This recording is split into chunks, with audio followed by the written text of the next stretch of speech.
Finally, we got to look at the new and possibly next Star Wars game to release, Star Wars Zero Company. And it might not be the Star Wars game any of us were necessarily expecting. I've been looking forward to this. Now, on the weekend, I was at Star Wars Celebration and EA found out about this and asked me if I'd like to come and chat with some of the developers on Zero Company. So I said yes, went and had a chat with them. I'll tell you a bit more about what we talked about, what I learned, what I discovered, some of the sneaky questions I asked them. It's a trap! As well as go over everything there is to know about this new up-and-coming Star Wars game and my opinion on it. It's certainly not the Star Wars game I necessarily wanted, but I hope it's the Star Wars game I didn't know I wanted. Hey everyone, it's Andrew. Now, if you haven't heard by now, Star Wars Zero Company is a single-player turn-based tactics game. It's releasing on PC, PS5, Xbox Series consoles, and not until 2026. What? Currently, there are no Star Wars games on the horizon for 2025, so it looks like this could be the next Star Wars title to potentially release. This game is being developed by EA's new Bit Reactor studio in partnership with Respawn, who of course make the Jedi games, which makes me think that Jedi 3, the third game in the Jedi series, won't release until 2027. I tried to ask the developers this the other day, put that thought to them, but they laughed in my face, which seems to happen a lot for me. Aww. Now, I also attended the panel at Star Wars Celebration Japan, where the developers unveiled the game, showed us the trailer, and revealed pretty much everything there is to know about it so far. The game is set during the Clone Wars era, which is immediately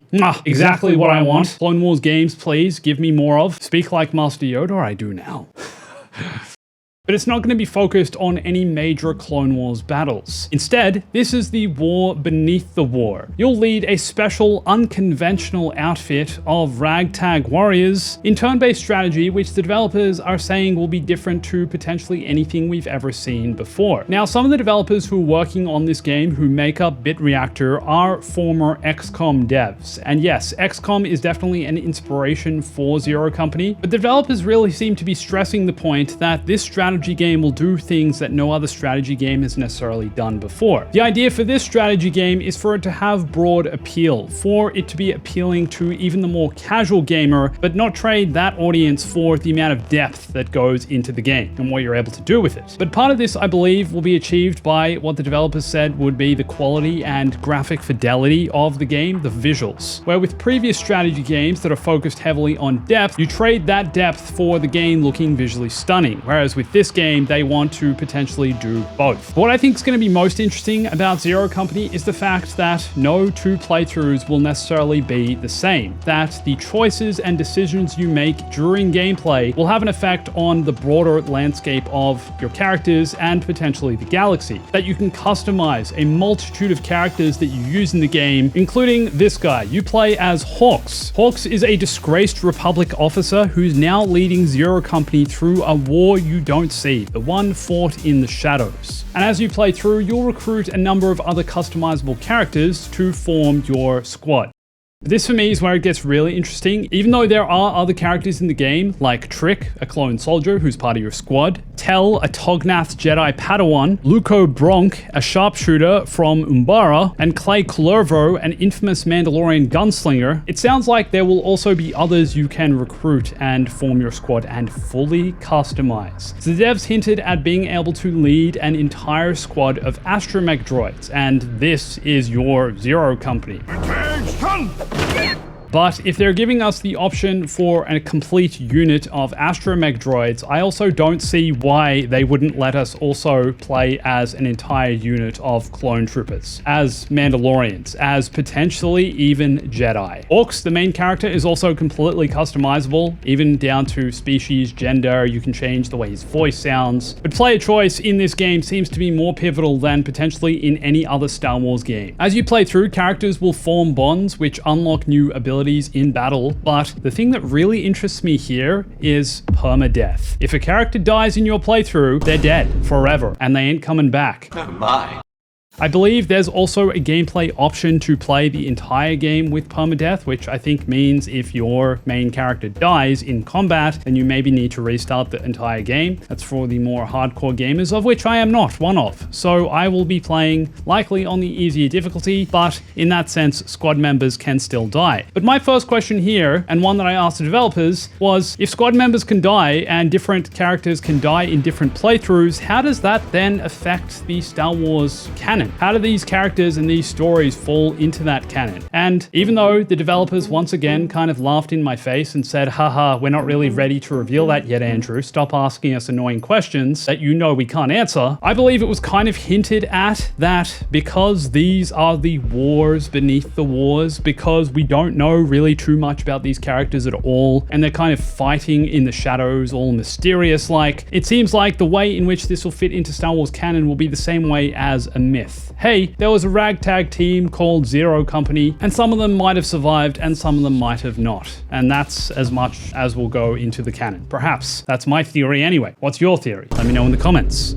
Now, Zero Company's base of operations is a location called the Den, which is set on the Ring of Catherine. We saw the Ring of Catherine previously in Star Wars at the start of Rogue One, so it's cool to see this location coming back. But speaking of other locations, this game is set to have one of the largest and most interactive maps ever featured in a Star Wars game. Yes, you can travel across the galaxy to a plethora of different planets. Some of the ones that have been mentioned are Serolonis from the Bad Batch, Vandor from Solo, Mapuzo from Obi-Wan. I think there'll be a lot more that are likely more recognizable than these ones. Also, they've created a new ship, Zero Company's Caisson, it's called, which has a droid pilot M3VO. Kind of looks like a bit of a chunkier Razor Crest, if anyone's seeing that. Kind of like a bus is the way they described it, or a van, minivan. The soccer mum van. Let's go with that.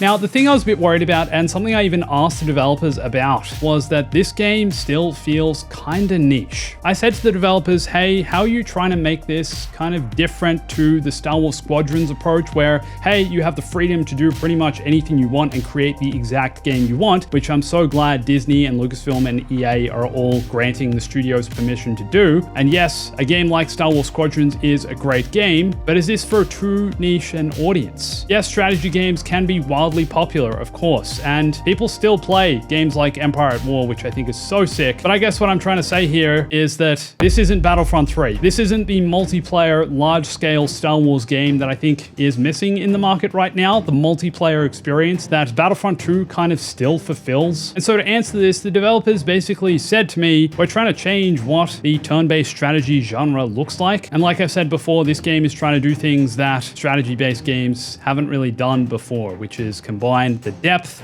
with appeal to more casual players and also the visual fidelity and graphics and just all-around fun, decision-making and customization, and all of these things are what's making it. I know the game has been in development or in the early stages of development at least since 2021, so with it releasing next year, hopefully, I really hope they can deliver a solid Star Wars game and one that we all remember for many years to come and keep playing for many years to come. Isn't that what we all want? More Star Wars games is always a good thing, as I keep saying, and the customization in the way you play this one and the fact that different things happen in the game is what's got me really excited. Now, another thing I tried to ask them was, hey, is the game going to have different endings? If there are different choices you're making throughout the story, will the game have a different outcome at the end? And once again, they laughed in my face and said, hey, Andrew, it's too early, man. You can't ask those kinds of questions. How dare you?